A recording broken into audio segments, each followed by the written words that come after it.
YouTube guidelines shown here. Videos which intend to educate are documentary by nature and do not glorify the use of drugs. Both abide by the community safety guidelines and are eligible for monetization. The following video does not glorify the use of drugs. Instead, attempts to be non-biased while delivering vital life-saving information disguised as entertainment. Now, before we get into today's story, I need to make it clear that I don't personally condone the misuse of either legal or illegal drugs. I'm telling you guys this story for safety and harm reduction so that you can learn what not to do, as in don't follow in my footsteps and never do anything that I talk about in these videos. I'm not promoting drug use here. I'm just wanting to keep people safe, and I need to make that crystal clear. Now that I got that out of the way, let's dive headfirst into today's story.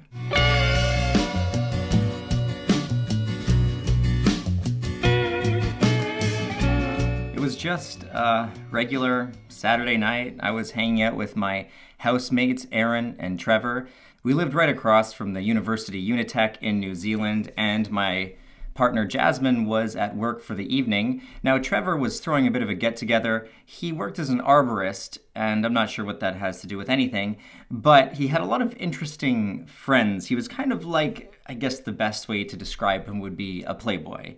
And Aaron was one of the, I guess he'd be a local New Zealander. They're called the Maori. I can never pronounce it right. But he didn't really act like one. They usually have these thick accents and like, oh yeah, bro, how you doing, bro? Hey, fucking put the camera down, babe. Hey, take it easy, man. This evening, we were planning to go to Trevor's get-together at a local bar, but Aaron decided to stray from his regular routine of drinking alcohol and taking 2CB, and he wanted to try something called 2CP, which is one of the most potent of all of the 2C-X compounds, which Alexander Shulgin initially synthesized and popularized in his book, PCAL, Phenethylamines I Have Known and Loved.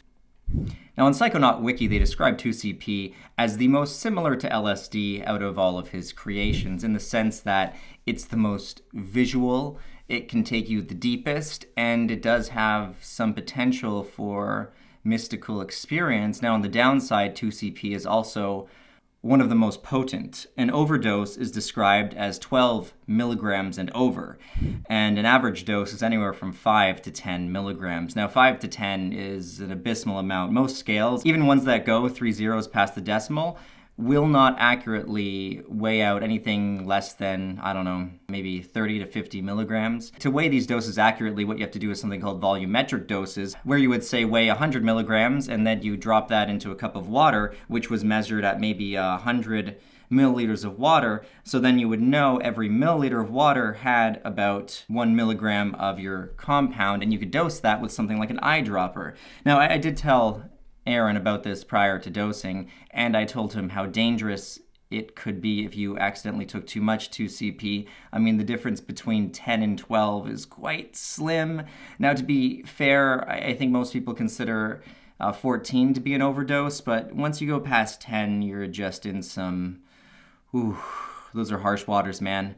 The waves can easily capsize your boat at that point. I tried to warn Aaron as much as possible prior to going into this, but he was pretty gung-ho on trying this 2CP rather. I think in his mind, he figured that since he enjoyed 2CB so much, that 2CP, just because the names are so similar, well, I think he anticipated it would be an equally as pleasant experience. And this is a great example of how just because two compounds look similar when you look at them on a chemical level, or they even have the same name, it doesn't necessarily mean you're going to get the same kind of experience. I once asked Aaron what he liked so much about 2CB, and he always described it as just gentle and nice. Kind of like MDMA to him. It made him more social and just more open and relaxed. Alcohol, on the other hand, would do the opposite. It would make him quite violent and angry. You taking a video? Yeah.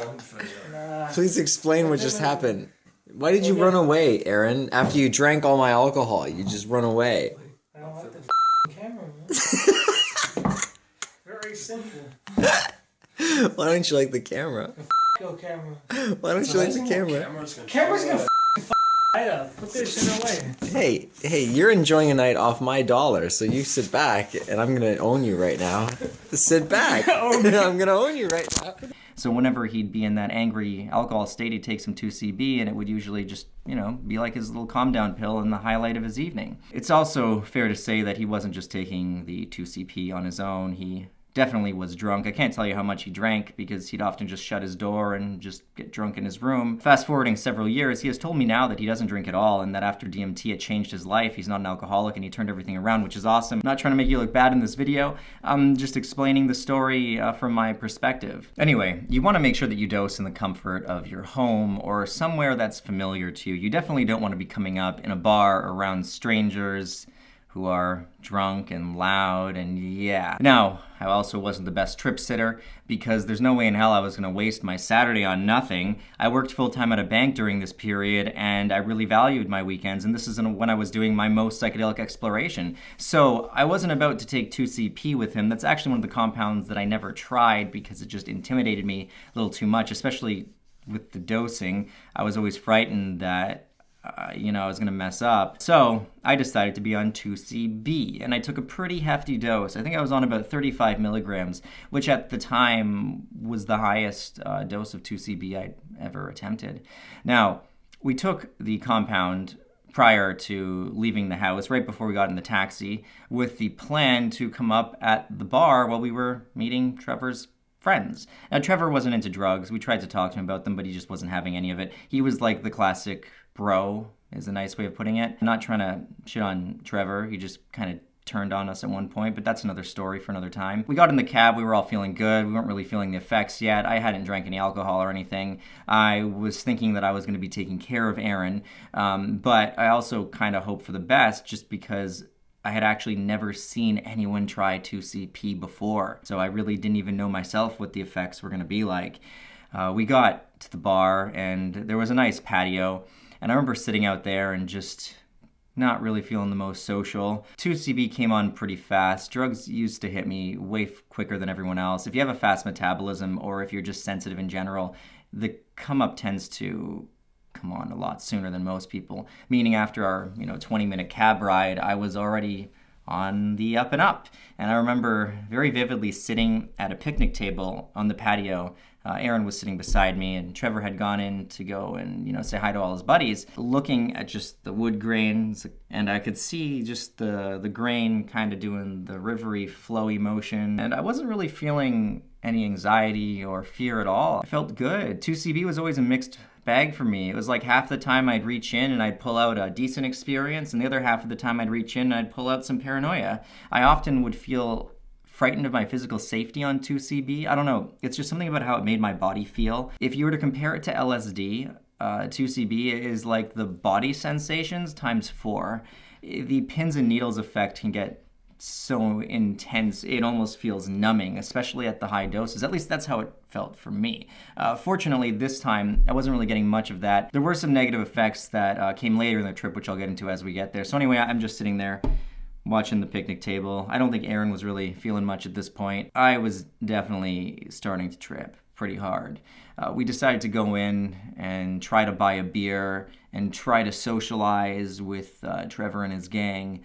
But I could tell when I looked at Aaron's face that he was even more uncomfortable with the idea than I was. Trevor knew that we were taking a drug, and I wanted to show him that these compounds weren't, what he thought they were, that you could still function normally on them, which was a stupid idea on my part. So we went in and got a drink. I tried talking to some girl who was there, asked her how her night was, and when she asked me, I pretty much just looked at her and said, "The lights in here look really cool. Everything's so bright and fascinating, and there's so much reds and oranges." And she's just like, "Okay, sweet. It's nice talking to you." I'm like, "Yeah, you too. I'm just going to check out those lights over there." Well, I wasn't really experiencing any negative effects, at least at this time. Aaron, on the other hand, appeared to be getting more and more uncomfortable in his own skin. Looked as though he was making a lot of frantic motions and the classic look that someone gives when they're having a paranoid freak out. Well, that was him. Told me he had to get out of there. He couldn't stand being inside anymore, and we went to sit outside. Now, I had bought a beer just to try to fit in, and I think I took one sip of it, and I was like, oh, this is not very good tasting, and I just left it on the counter. Felt bad for wasting beer. So we went outside. We sat back at the picnic table. His progress proceeded to decline further and further downhill. It got to the point where I was just out there just kind of rubbing his arm. I'm like, man, it's okay. Like, this is just the come up. This part will pass. You're going to feel good. This is probably the point where I should tell you what his dose was. You're all probably thinking, if it's such a slim difference between a good dose and an overdose, how do we know that he didn't accidentally take too much? Well, I made sure that he weighed it, I kid you not, 20 times. And I also made sure that he didn't take 10. I told him the most to take was 8. So he took 8 milligrams. At least that's what we think. Meaning if the scale was off, hopefully at most he was around 12. Hopefully he didn't hit that 14 milligram mark, but we don't know. I mean, there's also the chance that it was less. They say with those scales, you want to leave enough freedom for, well, 5 to 10 milligrams in either direction. That's how inaccurate they can be. Look there. Oh, do it again. Whoa, that is some cool stuff, man. Where'd you get this? Get this. Where'd you get it? I get Pop Patrol. Paw Patrol gave it to you? Yeah. You're so beautiful. Okay, go see Mom. Say bye. Bye. Love you. Love you.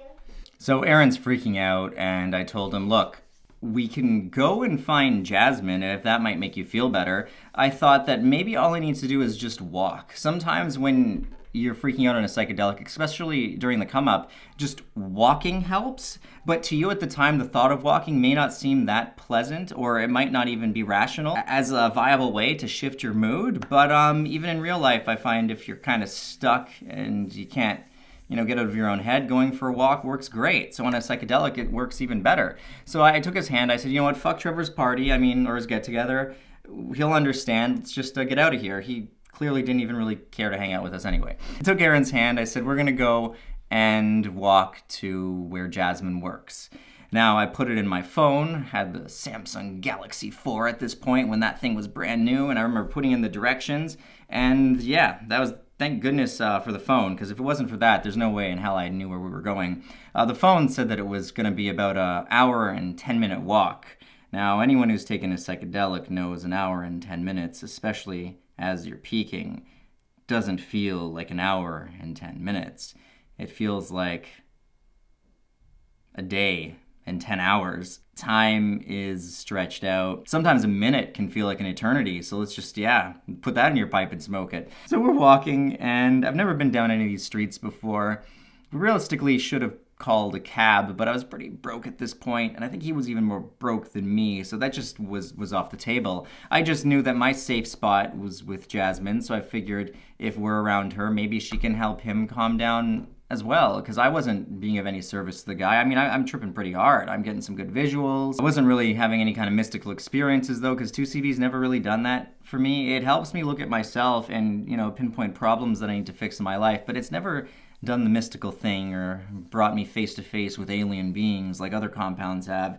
But I was still tripping hard to the point where my faculties weren't in order. It was more challenging for me to make decisions in the sense of taking care of someone who might bad trip.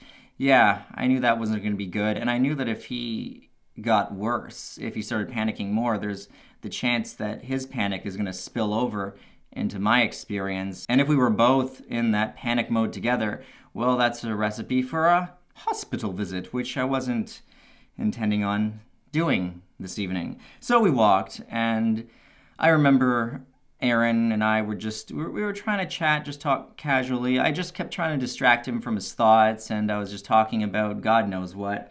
But I remember we had walked down this one street, and it was kind of kind of a ghetto-ish area, and Aaron was saying, oh man, we can't go this way. We can't do it. This is dangerous, man. I've never been around Auckland at night. And I'm just looking at him laughing. I'm like, really, dude? You're worried about Auckland at night? I mean, I'm not even from the States, but where I'm from, there was occasionally shootings at the restaurant, like just around the corner from where I used to go out and do pickup stuff and stabbings. And I was not in a very good city for a few years. And I'm thinking, there's no way in hell Auckland is going to compare to what I used to walk through at night, let alone the walk I used to make just to get my MDMA when I was addicted to it. I walked through, like gang areas for that. That was not fun. I was an idiot. So I'm just, I'm comparing this area to my experience, and I'm thinking he's insane. To me, it looked all great, looked nice. It looks like a fucking tropical island, man. And you're saying this is scary. But sure enough, we did walk by this group of dudes who were standing in their driveway who decided that they were going to try to pick a fight with us, and that's all you need is some strangers, some big Maori guys trying to pick a fight with you when you're tripping and you can't even see straight, let alone think straight. I just heard, like, in the distance someone saying, bitches, bitches, bitches, bitches, bitches, bitches, bitches, bitches, bitches, little bitches. And I'm like, what? What are they catcalling us? Like, what the hell is this dude doing? Like, it was the weirdest insult I've gotten. Like, some dude's like making this girly voice, like with all his tough buddies. They're like, like as I walk by, they're like, bitches, bitches, bitches, bitches, bitches. And I'm like, what? I must be tripping, dog, because this is ridiculous.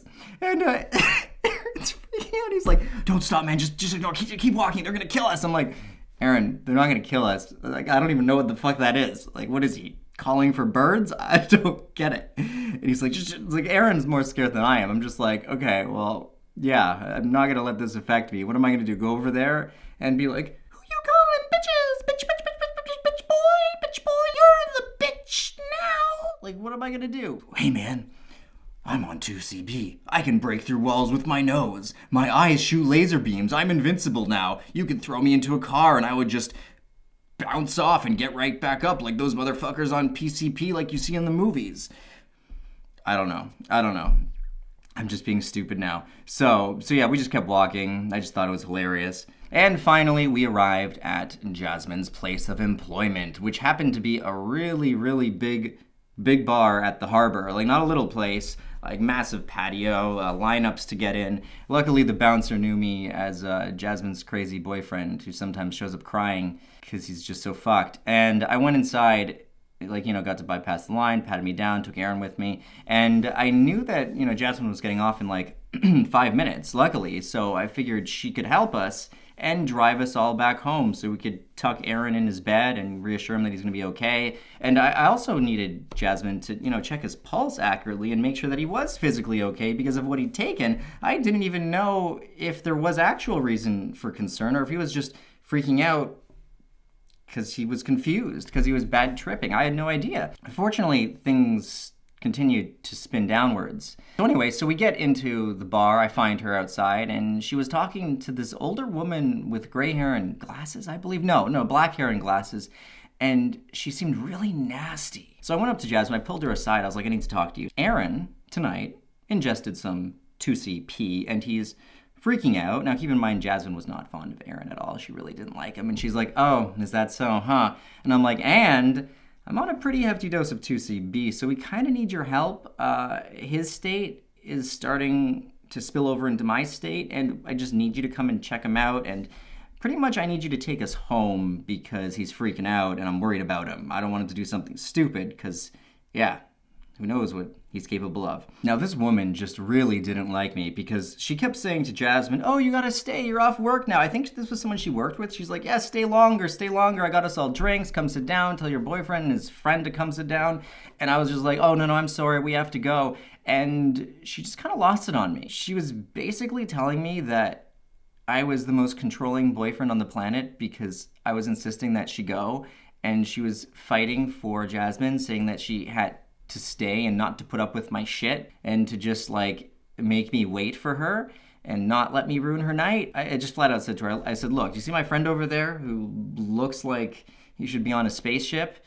Well, we need to go because I'm trying to take care of him. It has nothing to do with me trying to pull Jasmine away from a good night. I just need her help so we can drive him home because I'm worried about our friend. I don't want him to have a, you know, full-out panic attack and leave this bar in an ambulance. And she was just completely heartless. She did not care. She's fighting with me, and I'm on like 2CB, and I am not in the right mindset to be in any kind of a verbal confrontation here. And she was clearly drunk, and there was really no winning this argument. So I just, you know, I tried to just end it and walk away and say to Jasmine, look, like, please, we need your help. We need you to drive. We got to take Aaron back to the house. So finally, we managed to get out of there in one piece. And Aaron is just disintegrating into madness with every moment. He's looking more and more frightened. He's really worried about his heart. He keeps he's got his hand on his heart. And he's just like he told me that it felt like his heart was just going to explode out of his chest. It was beating so hard. Long story short, we get Aaron back to the house. We check his pulse, we make sure that he's okay. I mean, his vitals were all fine. I mean, his heart rate was raised a little bit. I think he was somewhere around like 115. But that's nothing too crazy, especially considering the compound that he was on. It wasn't like he was in any immediate physical danger. He wasn't breaking out in a fever or anything. So yeah, he seemed fine. We just instructed him to drink water and to just try to keep himself cool and, you know, go in his room, lay down, put on some calming music. He tried that, but really nothing was working. I was just exhausted at this point. I was still tripping pretty hard. I was just watching the wallpaper, do a little dance, and I decided to go to bed and, you know, woke up the next day, and I believe Aaron told us that he didn't even go to bed that night. He was up all night pacing and pacing and pacing, and he pretty much said he would never ever take that drug again for the rest of his life because it was god-awful. And I asked him, like, well, what were you going through? And he told us that he was absolutely convinced he was going to die. He was just pacing around, waiting to die. I'm not sure if this had to do with the trip he was in or just he was so fearful of the physical effects, but he was dead.